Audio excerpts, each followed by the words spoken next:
Yun, so magandang araw sa inyo mga kalapatids, no? Magandang balita mga kalapatids, dahil dalawa yung napapisaan natin dito sa ating mga inakay mga kalapatids.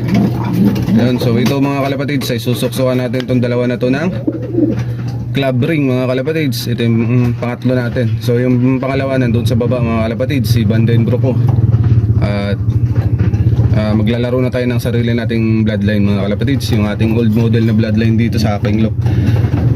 Sinaunang breeder ko na nabili mga kalapatids. So susubukan natin siya mga kalapatids na. At ito, susubukan din natin.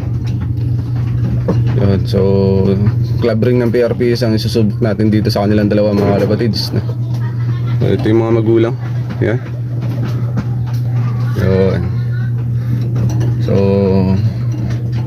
antayin na lang natin tong lumaki at nang masuksukan natin to mga kalapatids. So mga 7 days